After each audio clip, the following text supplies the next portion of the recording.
Bagaimana jika satu sumpah bisa menentukan hidup dan mati seorang satria? Bagaimana jika matahari sendiri harus ditipu? Demi menepati janji, di medan berdarah Kurukshetra, seorang ayah berdiri di antara waktu dan kematian. Namanya adalah Arjuna. Dan sebelum matahari terbenam hari itu, Jayadratha harus mati. Atau Arjuna sendiri yang akan membakar tubuhnya hidup-hidup. Selamat datang di Ngalalkon, tempat di mana kisah wayang, perang legendaris, dan takdir para satria hidup kembali dalam visual paling epik. Kalau kamu suka cerita Mahabharata, kisah Bharatayuda, dan momen-momen paling mengguncang dalam dunia wayang, tekan tombol sub sekarang. Karena di sini, kita tidak hanya menceritakan sejarah, kita menghidupkannya. Medan Kurus belum pernah setenang ini.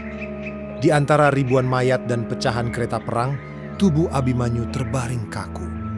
Wajahnya masih muda, tangannya masih menggenggam senjata, seakan ia belum rela melepaskan pertempuran. Angin sore membawa bau darah dan debu. Ketika Arjuna tiba dan melihat putranya terbujur tanpa nyawa, dunia seakan berhenti berputar. Ia balutut. Tangannya menyentuh dahi Abhimanyu yang telah dingin. Tak ada air mata yang langsung jatuh. Yang ada hanyalah napas berat dan getaran amarah yang tumbuh perlahan seperti gunung berapi yang akan meledak. Para Pandawa menunduk. Mereka tahu bagaimana Abhimanyu dikeroyok. Bagaimana ia dikepung dalam formasi Cakrawiyuha. Dan bagaimana satu orang menahan mereka agar tak bisa menolongnya. Jayadratha. Nama itu menggema di kepala Arjuna seperti petir yang tak berhenti menyambar. Perlahan, Arjuna berdiri. Matanya merah menyala oleh amarah dan luka yang tak terbayangkan. Ia mengangkat busur Gandiva ke langit. Dengarlah seluruh Kuruksha. Suaranya mengguncang medan perang.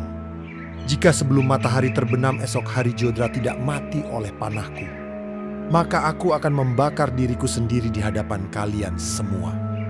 Langit seperti ikut bergetar mendengar sumpah itu. Tak ada yang meragukan kata-katanya.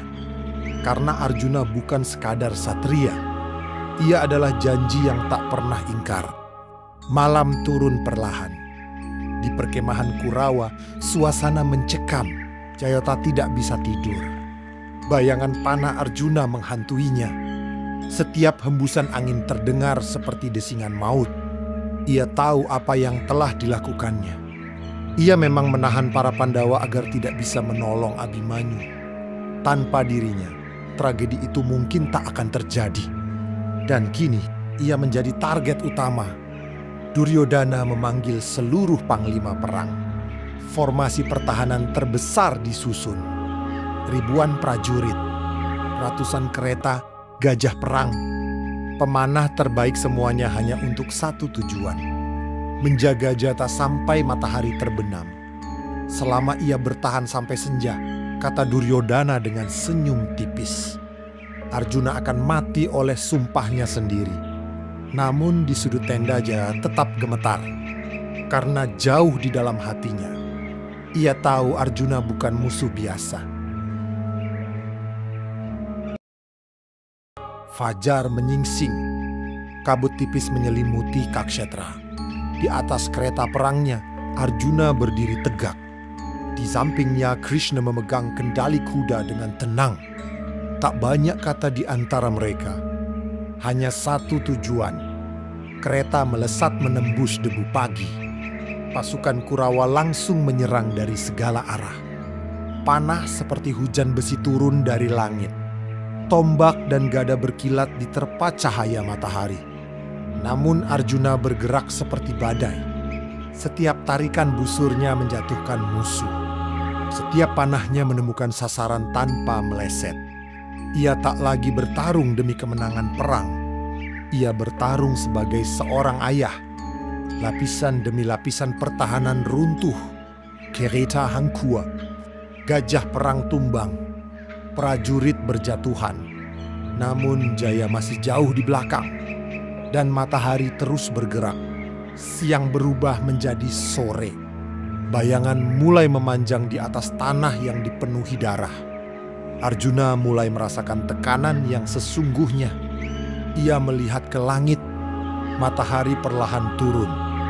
Waktu kini menjadi musuh terbesarnya. Pasukan Kurawa semakin rapat membentuk dinding hidup.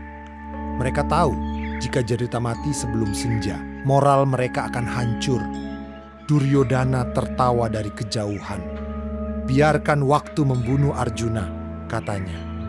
Namun Krishna tetap tenang. Wajahnya tidak menunjukkan kegelisahan sedikit pun. Karena ia tahu, permainan belum selesai. Cahaya matahari mulai redup. Langit berubah jingga kemerahan. Sorak-sorai kecil mulai terdengar dari pasukan Kurawa. Arjuna masih bertarung, namun Jata belum terlihat. Detik demi detik berlalu seperti tetesan darah terakhir. Lalu tiba-tiba, langit menggelap. Matahari menghilang di balik cakrawala. Pasukan Kurawa bersorak keras. Arjuna gagal. Jata keluar dari perlindungan. Wajahnya penuh kemenangan. Ia menatap Arjuna dengan senyum meremehkan.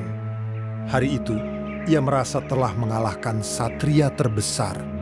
Pandawa tanpa perlu bertarung langsung. Namun ia lupa satu hal. Krishna masih berdiri di samping Arjuna. Di tengah sorakan itu, Krishna mengangkat tangannya perlahan. Bukan senja yang datang, itu hanyalah ilusi. Cahaya tiba-tiba menembus kegelapan. Matahari kembali bersinar di langit Kurukshetra. Sorak-sorai berubah menjadi keheningan mematikan. Wajah Jayadratha pucat. Ia menyadari kesalahan fatalnya. Ia telah keluar dari perlindungan terlalu cepat. Dan di hadapannya, Arjuna telah membidik. Segala suara di medan perang seakan menghilang. Tak ada teriakan. Tak ada dentang senjata. Hanya ada tarikan napas Arjuna. Ia menarik busur Ganva sepenuh tenaga. Dalam pikirannya terlintas wajah Abhimanyu. Panah dilepaskan. Ia melesat seperti kilat. Membelah udara, melampaui jarak. Melampaui rasa takut. Jayadratha sempat bergerak. Dalam satu momen abadi. Kepalanya terpisah dari tubuhnya sebelum matahari benar-benar tenggelam. Sumpah telah ditepati. Takdir tak bisa disembunyikan.